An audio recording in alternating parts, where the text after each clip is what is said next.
다음에 그 빛과 어둠을 나누자 해갖고 이제 나오잖아요. 이 나눈다는 것이 굉장히 중요합니다. 그래서 이 하나님께서 창조하실 때 첫 3일은 제가 지난 시간에도 말했는데 나누는 작업을 하셨죠.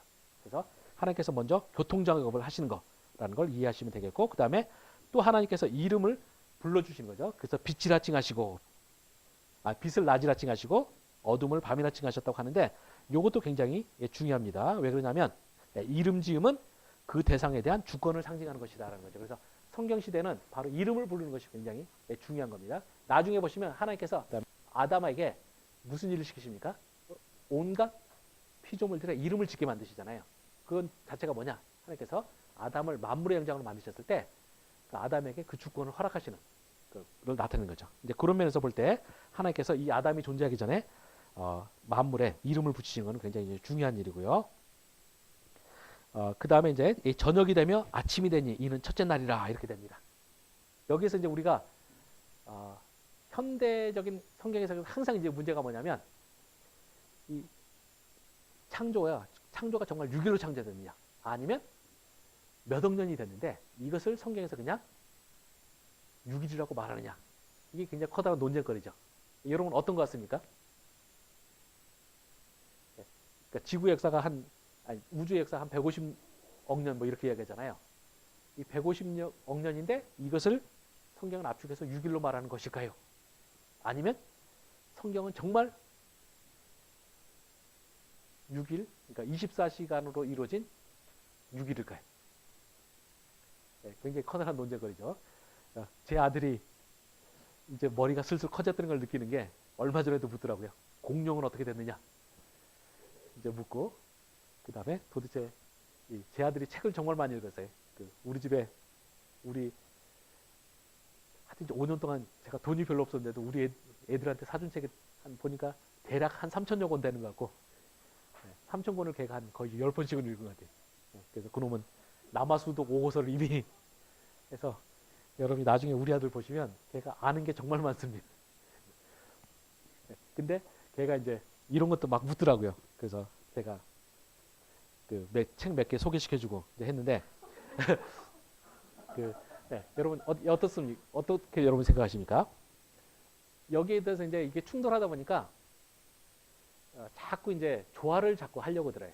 그래서 조화를 하는 것 중에 이제 몇 가지 방법 중에 하나가 뭐냐면 시편 90편 4절을 인용해서 이렇게 말합니다. 시편 90편 4절 보면 주의 목전에는 천년이 지나간 어제 같으며 밤에 한 경점 같을 뿐입니다 라고 해갖고, 이제 어떤 분은 뭐라고 하냐, 하나님의 시간 개념과 우리의 시간 개념이 틀리다는 거죠.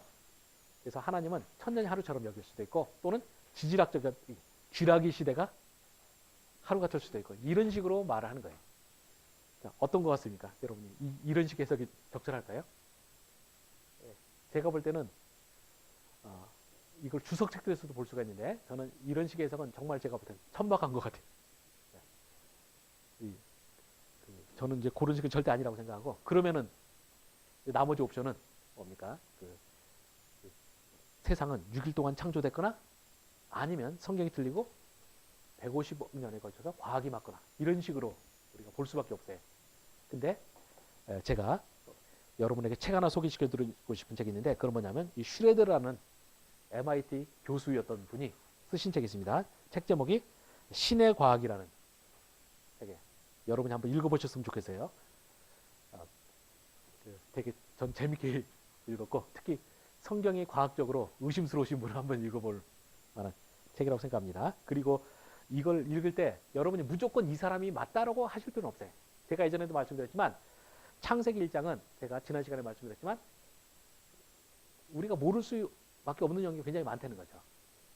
그 점을 우리가 인정하고 우리가 보시면 되는 거고요. 단지 슈레더는 좋은 종합을 시도한 예 중에 하나일 뿐이다라는 거죠. 그래서 우리가 그리고 또 이와 더불어 중요한 거는 우리가 그러니까 자꾸 요즘에는 이제 사람들이 태도가 어떤 식이냐면, 지금 과학 시대다 보니까 우린 자꾸 과학을 절대화 시켜 놓고 과학의 기준에 맞춰서 자꾸 성경을 보는 거죠.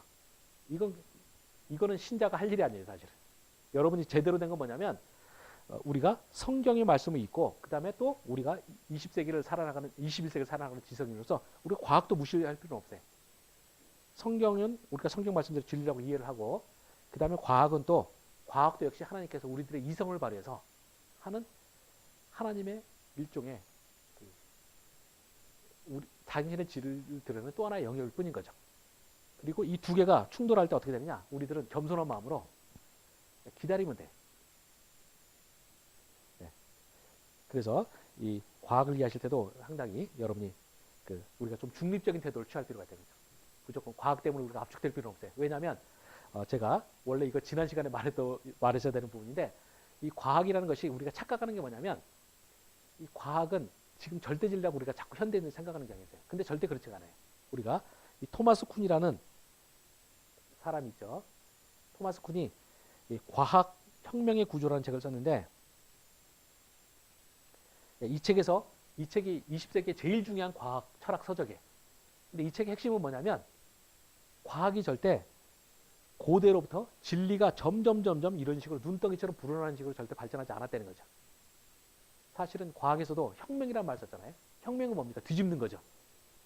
이 각 시대마다 어떤 절대적인 체계가 있어요. 절대적인 진리라고 믿었던 체계가 있죠. 그러니까 옛날에는 아리스토텔레스의 과학이 이제 체계였고, 제가 이 부분을 지난 시간에 이야기했던 것 같은데, 그래서 이 아리스토텔레스의 그 물리학에 보면 뭐냐면 그 쇠공하고 그 다음에 나무로 된 공을 떨어뜨리면 어느 게 먼저 떨어지나 했을 때 어느 게 먼저 떨어집니까? 그죠? 동시에 떨어지죠. 예, 우리 주석 형제가 주석을 제대로 잘 다뤘습니다.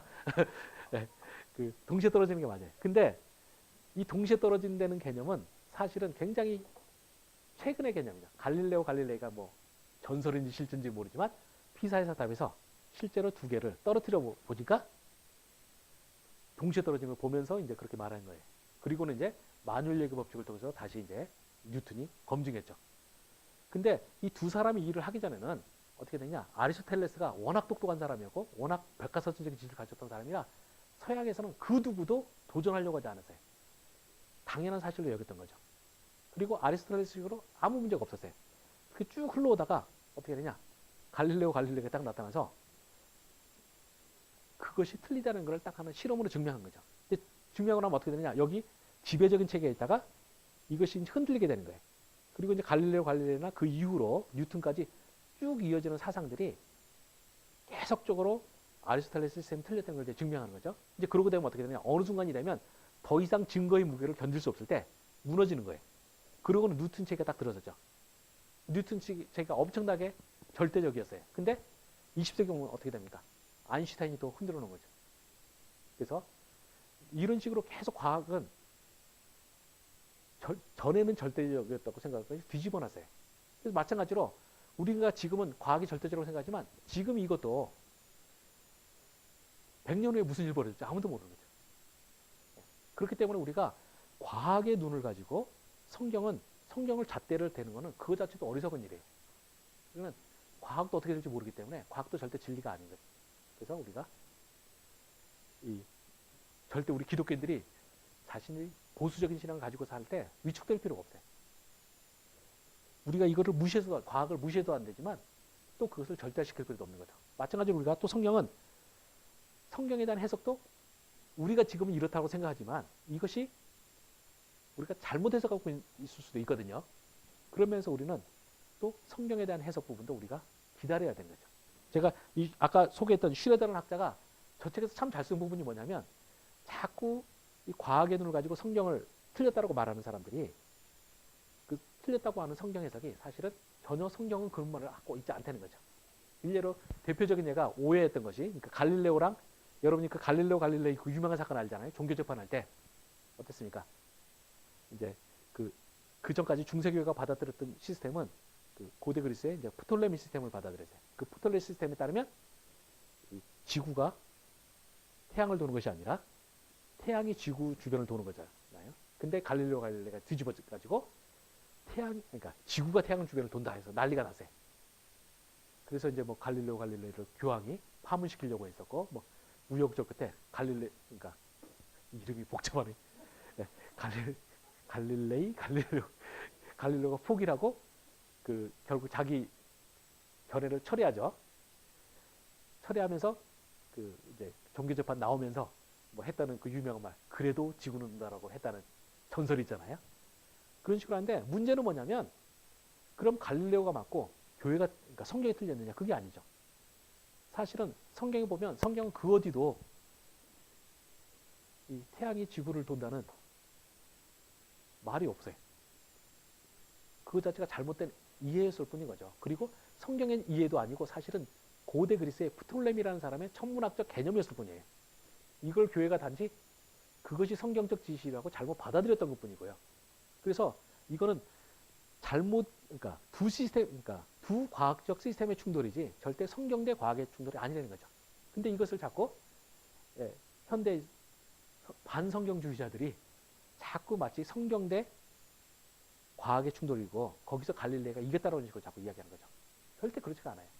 여러분 이걸 잘 이해하실 필요가 있습니다. 그래서 여러분은 1장에서 우리는 아직까지 겸손해야 되는 거죠. 우리가 아직도 정확한 것이 뭔지는 잘 모른다라는 거 이해하시고 과학도 틀릴 수 있다는 거 이해하신 상태에서 보시면 되고요. 이제 그런 차원에서 그건 그거고 그렇지만 여전히 제가 이제 이 슈레더의 책을 보면서 제일 재밌었던 부분은 뭐냐면 이 6일이라는 개념과 현대과학에서 말하는 천문학에서 말하는 150년이라는 우주 나이의 사이에 조화가 불가능하냐? 네. 이 질문에 대해서 이 슈레더가 제가 읽어본 책 중에서 제일 재밌는 견해를 내세요. 이 사람은 두 개가 전혀 충돌하지 않는다는 거예요. 네.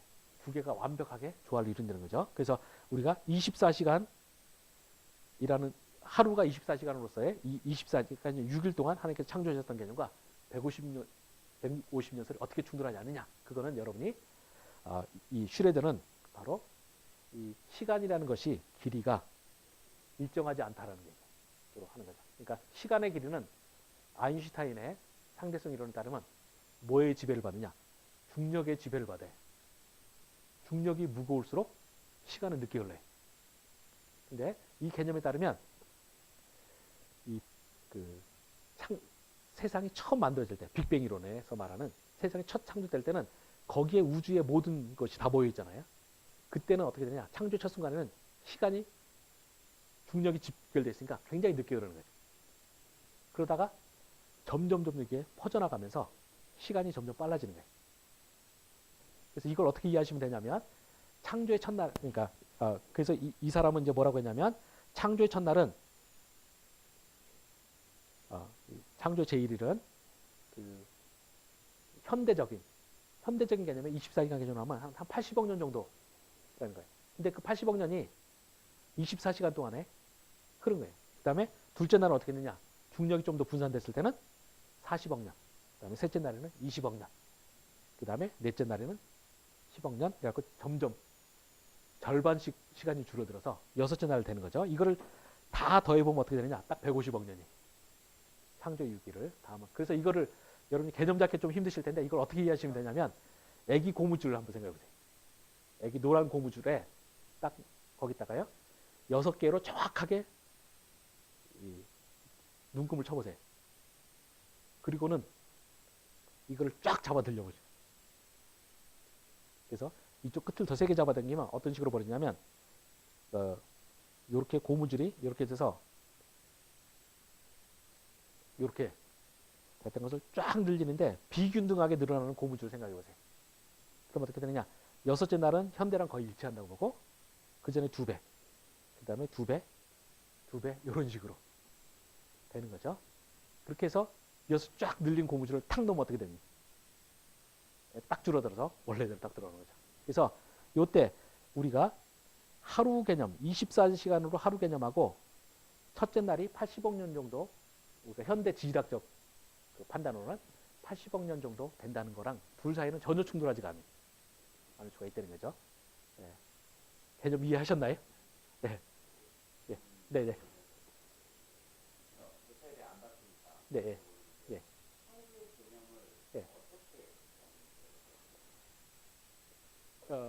네. 네. 네. 네. 네. 그러니까 네. 네. 네. 그러니까 일단은 지구가 한 바퀴 도는 것과 같은 개념 정도로 이해하시면 되긴 될 것 같아요. 그러니까 현대 24시간 개념. 24시간인데 단지 24시간이 그렇죠. 쭉 그러니까 똑같은 24시간인데 늘려놓은 것뿐인 거고 현대는 그것이 고무줄의 정상적인 상태로 된 거라는 거죠. 이걸 여러분이 이해하기 좋게 하면 이번에 뭐 저는 한 번도 못 본 드라마지만 별그대라는 드라마 있었죠. 제가 그렇게 인터넷 뉴스로 이제 본 것만 보면 거기서 김수현이 몇백 년 수명이 굉장히 길잖아요. 수명이 긴 이유가 딱 뭐예요? 김수현은 사실은 인간과 정상적인 나이 개념을 갖고 있어요. 단지 뭐냐? 그 사람이 살았던 곳이 자전이 천천히 되는 것 때문에 그 하루가 우리보다 긴 것뿐이에요. 그래서 김수현이 그 긴 하루 가지고 한국 딱 지구에 왔을 때 지구에서는 어떻게 되냐? 자기는 그냥 정상적인 일생을 사는데 그것이 몇백 년 이상의 나이가 되는 거죠. 그래서 그러니까 고무줄이 늘려놓은 거랑 고무줄이 정상적인 상태가 한 곳에 있는 거죠. 천송이 이름 맞죠? 천송이하고 요쪽은 모르겠네. 도민준인가? 도민준이 건가요? 저는 도민준이 김수현의 연적인 줄 알았는데 네, 뉴스만 보게. 네. 그래서 그때 우리가 두 개의 똑같은 시간인데 그것이 하나는 고무줄을 늘려놓은 상태고 또 하나는 고무줄이 일반적인 상태 두 개가 하나 있을 때 시간 차이가 나는 거죠. 그렇지만 차이가 나지만 이거는 또 다른 면에서는 차이가 안 난다고도 할 수 있어요. 네. 바로 그 정도쯤 이해하시면 여러분이 아마 될 거라고 생각합니다. 그래서 저는 제가 현재까지 본 걸로는 가장 적절한 해석이 저는 요건 것 같아요. 그래서 요게 이해가 안 가시는 분은 책을 가지고 나중에 더 자세하게 한번 읽어보시기 바라고요.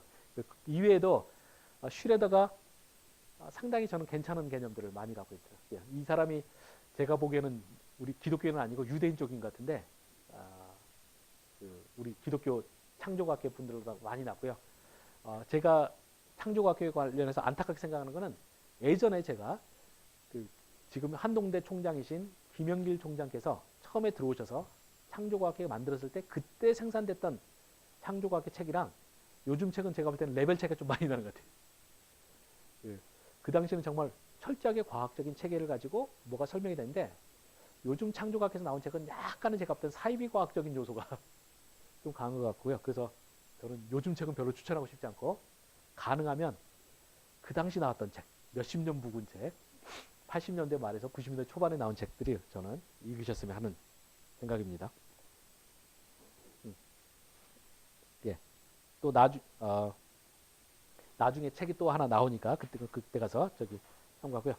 예. 아까 정말 질문하실 거 안 하셔도 돼요? 예. 예. 오케이. 그러면 넘어가도록 하겠습니다. 우리가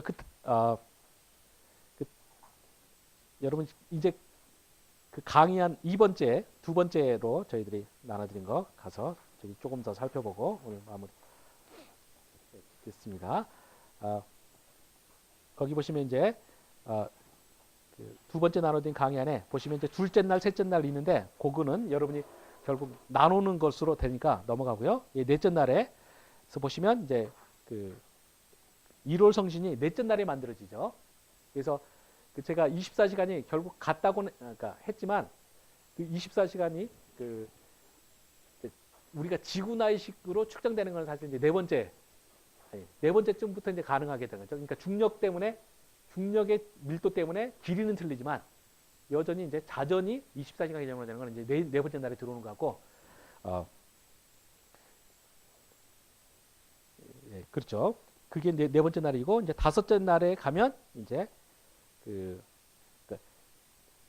이제 드디어 이제 큰 물고기가 만들어지는데 이 부분은 여러분이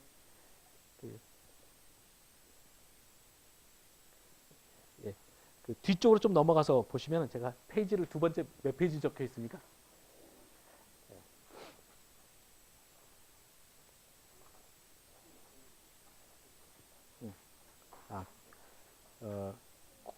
고급을 필요 없이 제 1번 강의 안에 한번 가서 보시죠. 제일 앞쪽으로 가서 보시면 1번 강의 안에 6페이지에 있었던 그 부분을 한번 가서 보시기 바랍니다. 예, 거기서 보시면 1번 강의나 6페이지 보시면 제가 첫 3일은 두 번째 3일에 그 무대 역할을 한다고 그랬죠. 그래서 1일이 4일과 상관한다고 그랬어요. 그래서 1일이 빛과 어둠이 있는데 이 빛과 어둠이 4일째 만들어지는 발광체의 네, 그 발광체의 배경이 되는 거고, 그 다음에 2일에 하늘 위의 물과 하늘 아래 물을 나누는 것이 바로 5일째 창조되는 것들의 무대가 된다고 그랬죠. 그래서 5일째 새들과 물고기, 그 다음에 하늘의 짐승과 물의 짐승, 이것들이 이제 5일째 만들어지고요.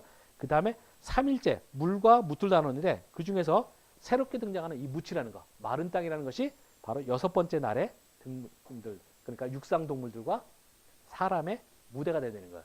요 점을 여러분이 이해하시면서 보시길 바라고요. 이 부분이 이제 어떤 부분 그 슈레더의 책을 보면 이 부분도 자꾸 학자들이 생각할 때 진화론에서 설명하는 그 과학적 책이랑 틀리다고 하는데 슈레더는 전혀 틀릴 필요는 없다. 충분히 설명된다는 뭐 그런 이야기를 써놨습니다. 여러분이 그 책은 참고하시면 되고요. 저희들이 이제 여기서 다루고자 하는 거는 그게 중요한 것이 아니라 신학적인 개념이 더 중요하니까 저는 이제 신학적인 부분을 보면은 다섯째 날에 이제 보면 이제 큰 물고기 같은 거 나오는데 이 큰 물고기 같은 것도 큰 물고기가 히브리어로는 이제 탄닌이라고 돼 있어요. 근데 탄닌은 여러분이 구약성에 다른 데 보시면 사실은 바다 괴물이에요.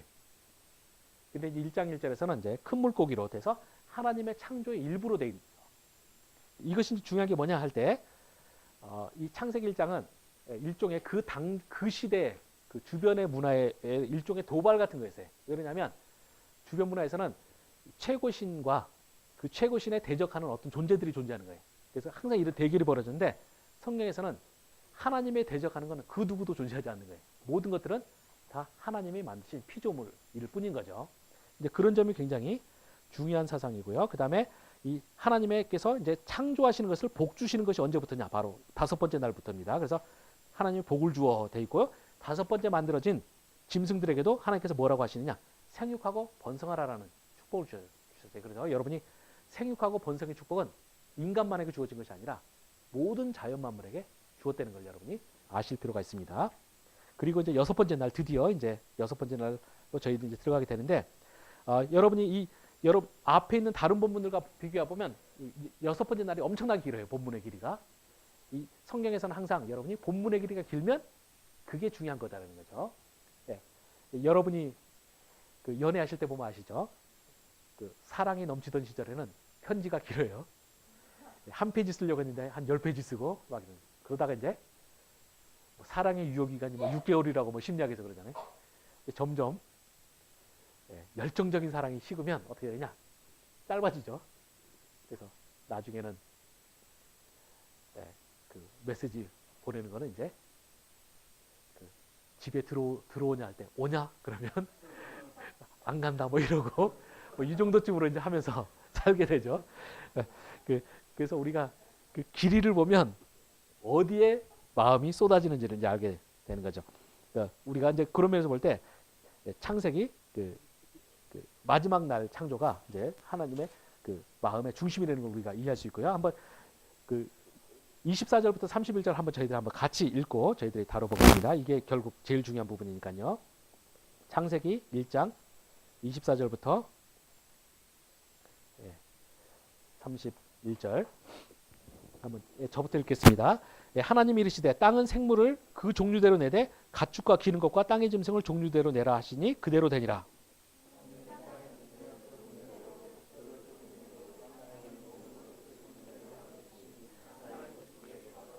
하나님이 이르시되 우리의 형상을 따라 우리의 모양대로 우리가 사람을 만들고 그들로 바다의 물고기와 하늘의 새와 가축과 온 땅과 땅에 기는 모든 것을 다스리게 하자 하시고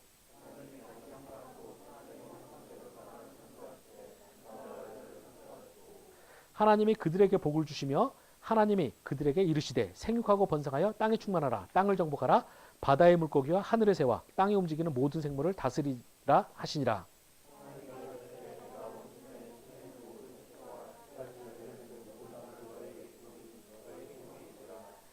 또 땅의 모든 짐승과 하늘의 모든 새와 생명이 있어 땅의 모든 기는 모든 것에게는 내가 모든 푸른 풀을 먹을 거리로 주노라 하시니 그대로 되니라.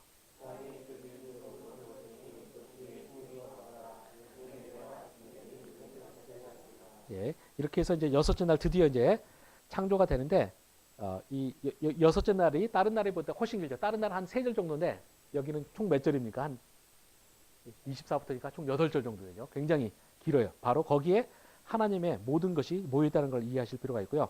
거기서 몇 가지 우리가 이제 궁금한 점 보면 제일 먼저 우리라고 하나님께서 부르시는 부분 나오는데 여기서 왜 하나님께서 자신을 우리라고 부르실까요? 이거는 사실 평신도들에게 별로 중요한 내용은 아닌 것 같은데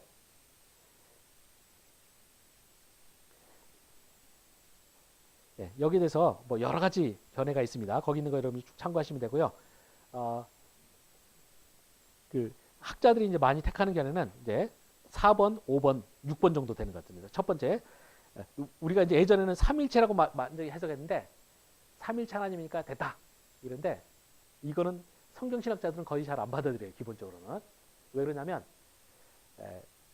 그 계시의 점진석이라는 개념이 있습니다.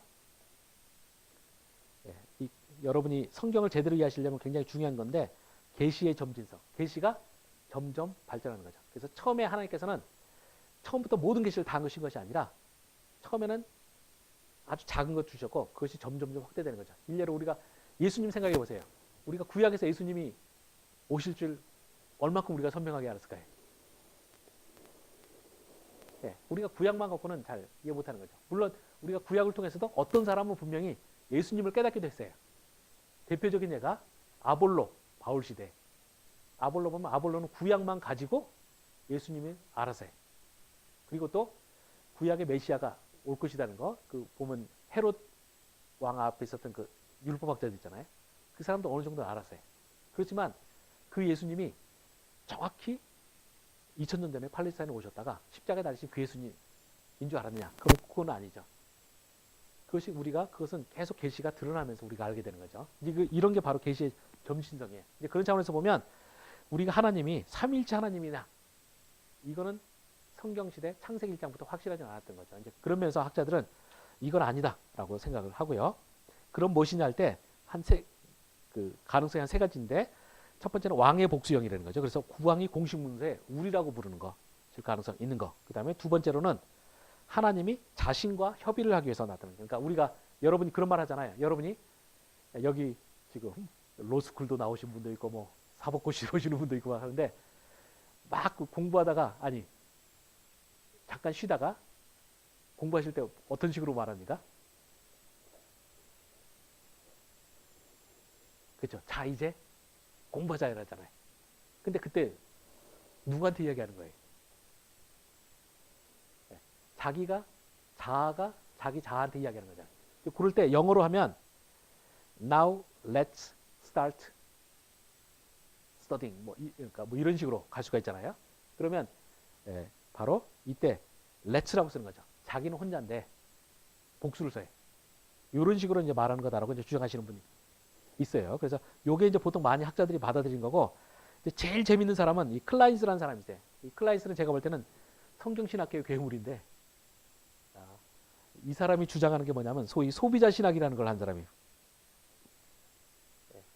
소비자 신학이 뭐냐면 자기는 극보수주의서부터 극자유주의까지 자기한테 책 써달라는 사람이 부탁한 대로 다 맞춰줄 수 있다는 거예요. 소비자가 요구하면 다 맞춰줄 수 있다는 거예요. 그래서 저는 도저히 제적성이 안 맞는 사람인데 문제는 뭐냐? 이 사람은 쓴 글마다 다 명작이에요. 그래서 소위 우리가 성경신학계 아주 천재 중에 한 명이에요. 그래서 하여튼 극보수주의를 원하는 글 딱 쓰면 완벽하게 끝내주는 아이들. 극자유주의. 황당한 소리 정말 많이 했는데 또 그 대목으로 가면 또 그 대목으로 천재예요. 근데 이 사람이 재밌는 건 뭐냐면 이 현대 성경신학자들은 그래서 하나님이 우리를 삼일체적으로 이해하면 안 된다라고 이제 우리라는 표현을 하는 건데 이 사람은 아예 이거를 삼일체적으로 읽을 수 있는 가능성이 다시 열어놔서요. 어떤 면에서 그러냐면 우리가 보면 창세기 1장에 보면 분명히 여호와 하나님이 창조하고 계시지만 이 하나님이 이미 복수성을 띠고 있다는 거죠. 왜냐하면 1장 2절을 보시면 하나님의 영이 나오잖아요. 그래서 최소한 우리가 삼위 중에서 둘, 그러니까 성부 하나님과 성령 하나님은 나타냈다는 거죠. 그래서 하나님이 자기 안에 복수적인 존재에게 충분히 우리라고 부를 수 있다라는 걸 해가지고 성경신학자 중에서 가장 첨단의 성경신학자인데 이 사람이 다시 삼일체 가능성을 열어놨다는 게 굉장히 흥미롭습니다. 이건 좀 신학적인 거고 여러분의 더 중요한 부분은 형상과 모양인데 하나님께서 우리를 자신의 형상과 모양으로 만들었다고 하는 거죠. 이 부분에서 이 형상과 모양으로 만들었던 것이 무엇이냐 이거에 대해서도 역사적으로 굉장히 많은 이해들이 있습니다. 여러분이 그 강의 안에 보시면 1번에 형상은 하나님과 닮은 자연적 특성들을 가리키고 모양은 구속받은 사람을 신과 같이 만드는 초자연적 은총들을 가리킨다 등등등 이런 이야기가 있어요. 여러분도 가끔 설교 들으시면 이런 이야기 들으실 텐데 제가 볼 때는 이런 내용들은 거의 제가 볼 때는 무의미한 것 같고 진짜 중요한 부분은 저는 거기 강의 안에 4번, 5번 부분이 좀 더 적절하지 않나 생각합니다. 그리고 이것은 나중에 여러분이 성경을 두고두고 이해하실 때 굉장히 중요한 부분이에요. 그래서 좀 기억을 했으면 좋겠습니다. 네 번째 보시면 이렇게 돼 있죠. 형상은 무엇이냐 할 때 사람을 땅에서 하나님의 대리자가 되게 한다는 개념으로 이해를 하신다는 거죠. 그 다음에 그러면 도대체 하나님의 땅에서 하나님의 대리자가 되게 만드는 것은 무엇이냐? 이 개념을 이해하시려면 여러분이 고대의 대제국을 생각하시면 돼요. 고대 페르시아 같은 제국을 생각해 보세요. 이 페르시아 제국은 유럽에서부터 300이라는 영화에서도 나오시지만 유럽에서부터 인도까지 나라가 걸쳐 있었어요. 고대 시대 엄청나게 큰 땅덩어리가 돼 있었죠. 근데 여러분 이 고대 페르시아 제국의 통치자가 통치할 때는 속도가 굉장히 중요한데 통치자의 속도의 제한이 어디까지였겠습니까? 그 시대의 가장 빠른 수단이 뭐예요? 그렇죠, 말이죠. 끽해봐야 말이에요. 이 말 가지고 유럽에서부터 인도까지 지역을 통치한다고 해보세요. 엄청난 일이죠. 우리가 현대 시대는 통치가 굉장히 쉬워요. 왜냐하면 인터넷이 있고 다 하니까 그냥 아무리 먼 것도 1초면은 다 모든 게 되는 거죠. 통치가 가능한데 고대 시대는 말이 최고의 빠른 수단이었고 이러다 보니까 굉장히 통치에 문제가 생기는 거죠. 이때 고대 시대에 그런 페르시아 같은 대제국에서 이 엄청난 대제국을 통치하는 방법이 뭐였느냐? 바로 형상이에요. 그래서 여러분이 형상 개념을 잘 이해하실 필요가 있습니다. 그래서 이 왕은 이제 페르시아 제국의 수도에 있고요. 이 지방을 어떤 식으로 통치하냐면 형상을 쓰는데 형상은 두 가지가 있어요. 하나는 물리적 형상이 있고 하나는 인간 형상이 있어요. 먼저 물리적 형상은 뭐냐면 왕이 자기 제국의 영토에 자신의 형상을 새긴 동상들을 세우는 거죠. 그럼 세워놓으면 어떻습니까? 바로 이 영역은 나의 통치 영역이다라고 표시하는 거죠. 그럼 고대시대 페르시아 같이 엄청난 제국에 막강한 제국이 힘을 아는 사람들은 어떻게 해요? 주변국은 어떻게 했습니까? 페르시아 제국에 형상이 있는 곳은 쳐들어오지 않아요. 왜냐하면 여기 잘못 건드리면 어떻게 됩니까? 페르시아 전체국의 역량이 이 나라를 멸망시키는 데 다 동원될 거예요. 그렇기 때문에 절대 침범을 안 쳐. 그래서 이 고대시대 물리적 형상으로서 동상은 바로 왕의 통치를 나타내는, 통치 영역을 나타내는 거고요. 근데 이 물리적 형상으로서 동상 같은 거는 항상 왜 그러냐면 이 동상이 통치를 해주진 않아요. 그때 또 하나의 형상이 필요한데 그건 뭐냐면 인간 형상이 필요한 거죠. 그래서 이 각 지역마다 총독들을 파견해가지고 이 총독들이 이 왕의 대신에 이 지역을 통치하게 만드는 거죠. 바로 이것이 이제 통치 방식이었고요. 그래서 이 형상이라는 개념은 굉장히 이제 중요한 거죠. 그래서 하나님께서 우리 인간을 우리 인간을 하나님의 형상대로 만드셨다 할 때 형상의 개념은 뭐냐? 바로 이 두 가지 역할, 물리적 형상과 인간 형상이 했던 역할을 정확하게 상응하는 거죠. 바로 이 하나님께서 인간을 바로 이 피조세계에 딱 세워놓으셨을 때 그건 뭐냐? 바로 이곳이 하나님의 통치 영역이라는 표시고요. 또 하나는 뭐냐? 바로 인간에게 생육하고 번성하라, 땅을 다스리라고 그랬잖아요. 바로 인간은 직접적으로 하나님 대리자로서 세상을 통치하는 거죠. 그래서 이 두 가지 개념을 다 갖고 있었다는 걸 이해하실 필요가 있고요. 그럴 때 이제 중요한 건 뭐냐면 여러분이 잘 이해하셔야 될 거. 바로 인간이 이 하나님의 형상대로 만들어졌다고 할 때 이 형상 개념이 제일 중요한 건 뭐냐면 제가 여기 아래 도표를 해놨지만 이 도표를 제 식으로 다시 만들면 이렇게 볼 수가 있습니다. 우리가 사람이 이렇게 있는데 형상은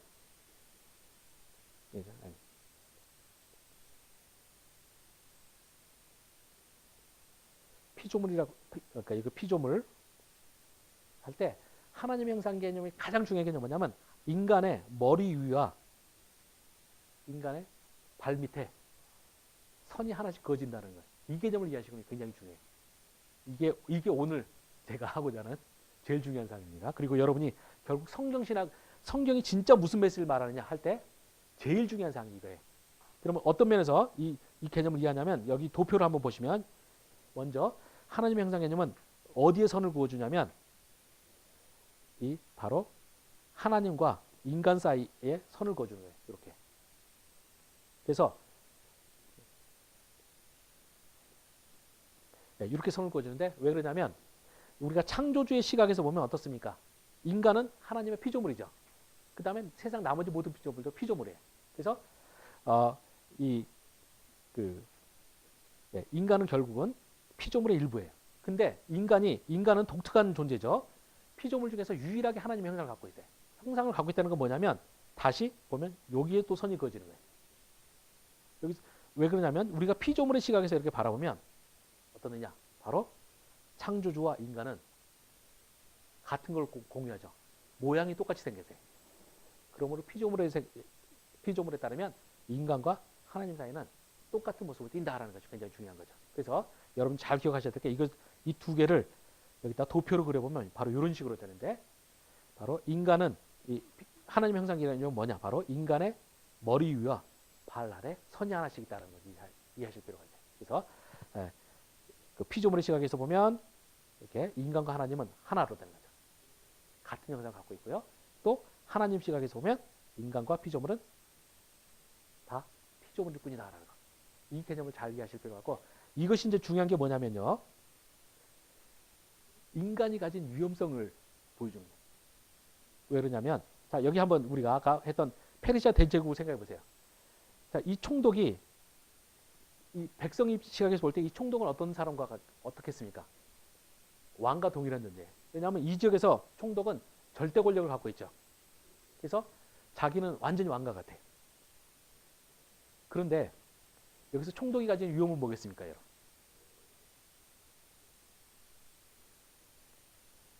총독이 여기서 자기가 왕과 절대 권력을 누리다 보면 무슨 일이 벌어지겠어요? 자기가 저 멀리 있때는 총독 자기도 잘 못 보는 수도에 있때는 왕과 자기가 무슨 차이인지가 잘 안 느껴집니다.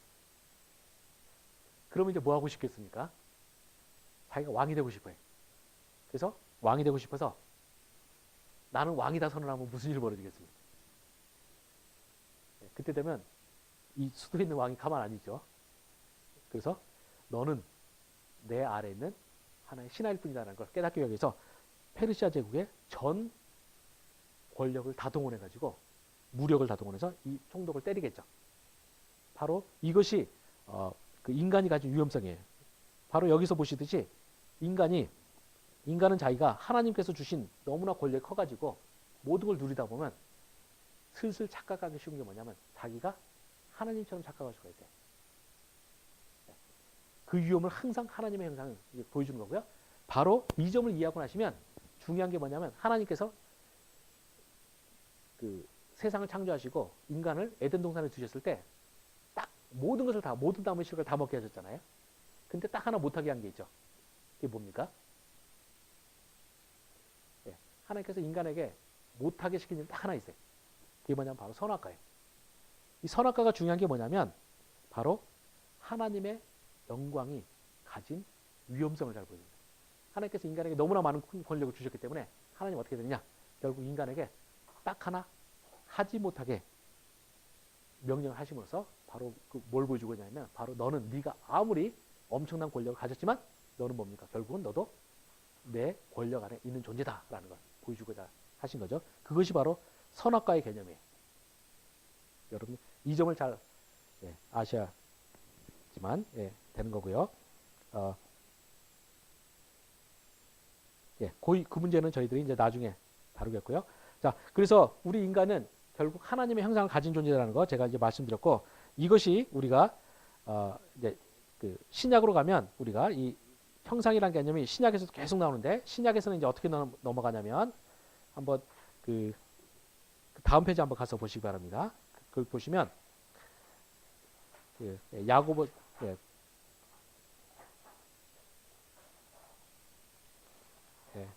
로마서 8장 9절 같은 데 보시면 그 아들의 형상 이런 표현 나오고요. 그 다음에 고린도후서 가시면 그리스도는 하나님의 형상이라는 표현 나오고, 그 다음에 야고보서 3장 9절 하나님의 형상대로 지음을 받은 자 이런 표현이 계속 나오게 됩니다. 그래서 이런 표현을 우리가 다 종합해 보면 이제 어떻게 말할 수 있냐면, 신약에서는 이 하나님의 형상이 어떻게 되느냐, 바로 그리스도의 형상으로 바뀌는 거죠. 그리스도는 하나님의 일부, 그러니까 삼위일체 중 일부잖아요. 그래서 이 그리스도 형상으로 전환이 되고, 그렇게 돼서 이제 신약에서는 어떻게 되냐, 로마서 8장 29절 같은 데 보시면 우리 기독교인의 목표는 뭐냐면 그리스도의 형상을 본받는 자라는 개념으로 바뀌게 됩니다. 그래서 우리가 기독교인이 살아나가는 것은 무엇이냐면 바로 하나님을 닮아가는 존재로서 이렇게 돼 있죠. 그래서 우리가 기독교가 말할 때 자꾸 우리는, 제가 저번에도 이야기했지만 기독교는 이신칭에 대해서만 이야기를 하면서 하나님께서 우리들에게 아무런 의무를 안 주셨다는 이야기를 많이 해요. 근데 절대 사실이 아니에요. 우리 기독교인은 자동적으로 내가 하나님의 구원을 받아서 회복이 될 때 우리는 어떻게 되냐? 우리는 바로 하나님의 형상을 되찾아 나가는 작업을 하게 되는 거고요. 그 하나님의 형상을 찾아간다는 건 뭐냐? 바로 하나님의 형상의 또 다른 모습인 그리스도의 형상을 닮아가는 거죠. 그리고 그리스도의 형상을 닮아간다 할 때 우리는 어떻게 됩니까? 그리스도와 같은 모습으로 살아나야 되는 거죠. 그럼 그리스도가 거룩하신 분이라 할 때 우리도 역시 어떻게 되냐? 거룩함을 향해서 나아가도록 돼 있는 거죠. 그래서 결국 그래서 우리 기독교는 이 거룩함 그리고 윤리 이런 것이 본질이라는 걸 여러분 잘 이해하실 필요가 있습니다. 그래서 여러분이 절대 속으시면 안 돼요. 자꾸 요즘에 한국 교회 이단 중에 자꾸 이제 박옥수 구원파나 또는 그와 비슷한 종류의 이단들이 많이 나타나요. 근데 이런 이단들이 전부 가르치는 게 뭐냐면 하나님께서 우리를 구원하셨을 때 아무런 요구를 안 하셨다는 거죠. 이것만큼 거짓말이 없어요. 한번 우리가 아까 봤던 여러분이 에베소서 한번 그 본문을 다시 한번 가서 보겠습니다. 에베소서 1장 이것만 하고 이제 오늘 마무리를 짓겠습니다. 에베소서 1장 아까 봤던 4절이 있었죠. 1장 4절.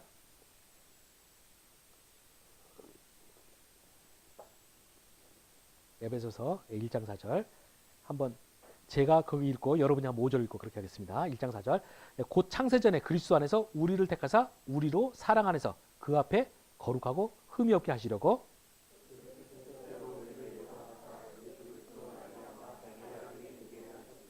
예. 거기서 보시면 하나님께서 창세전에 우리를 택하셨다고 그랬죠. 창세전에 우리를 택했는데 어떻게 택했다? 그 목적이 뭐라고 됐습니까? 4절 후반절 보시면 우리를 사랑 안에서 그 앞에 거룩하고 흠이 없게 하시려고라고 돼 있어요. 거기서 보시면 분명히 하나님께서 우리를 창세전에 택하셨을 때 심심하게 해서 택한 게 아니에요. 우리 성원 형제가 하나님께서 그냥 아무 이유 없이 그냥 구원하시려고, 구원해서 천국 가게 하려고 택한 게 아니라는 거예요. 마찬가지로 여기 있는 나머지 모두 마찬가지다. 하나님께서 여러분을 택하셨을 때는 어떻게 되냐? 반드시 여러분은 목표를 갖고 있어요. 바로 우리는 하나님의 모습, 거룩하고 흠이 없는 형상으로 우리는 닮아가도록 우리가 부름받았다는 걸 여러분 인식하실 필요가 있습니다. 그래서 여러분이 절대 20세기에 잘못된 가르침에 여러분이 속으시면 안 돼요.